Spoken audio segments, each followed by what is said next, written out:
రెండు రాష్ట్రాల మధ్య సమన్వయం కోసం ఆంధ్రప్రదేశ్ ప్రభుత్వం ప్రయత్నించాలని ఎమ్మెల్సీ అద్దంకి దయాకర్ అన్నారు. బీఆర్ఎస్ బీజేపీ నాయకులు ప్రాంతీయ విద్వేషం రెచ్చగొట్టే ప్రయత్నం చేస్తే లోకేష్ ప్రభావితుడు కావద్దని సూచించారు. రెండు రాష్ట్రాల్లో ఉన్న ప్రభుత్వాలే జల జగడాలకు శాశ్వత పరిష్కారం చూసుకోవడం ఉత్తమమని అద్దంకి దయాకర్ సూచించారు. రాష్ట్రం విడిపోయిన తర్వాత తెలుగు రాష్ట్రాల మధ్యన ఉన్న సఖ్యతను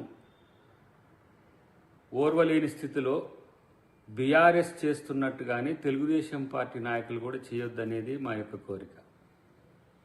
తెలంగాణ ప్రభుత్వం రెండు రాష్ట్రాల మధ్యన ఉన్న జలజగడాలను శాశ్వత పరిష్కారం కొరకు చేస్తున్న ప్రయత్నంలో భాగంగా అటు కేంద్రంతోనూ ఇటు ఆంధ్రప్రదేశ్తోనూ కూడా సఖ్యత ఏ విధంగా కుదురుతుందనే ఆలోచన చేస్తున్నాం. కానీ మిత్రుడు లోకేష్ ఇచ్చిన ప్రకటన మళ్ళీ తెలంగాణ ఆంధ్ర మధ్యన వైరుధ్యాలు సృష్టించే విధంగా ఉంది.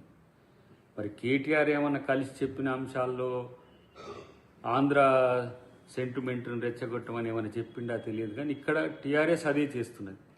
లేని బనకచెర్ల అంశాన్ని తెర మీదకి తెచ్చి రాజకీయ లబ్ధి పొందాలని బీఆర్ఎస్ చూస్తున్నది.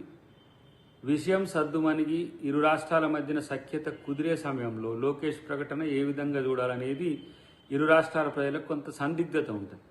ఈ సందిగ్ధాన్ని క్రియేట్ చేయడం అంటేనే సమస్యను కొనసాగించడం.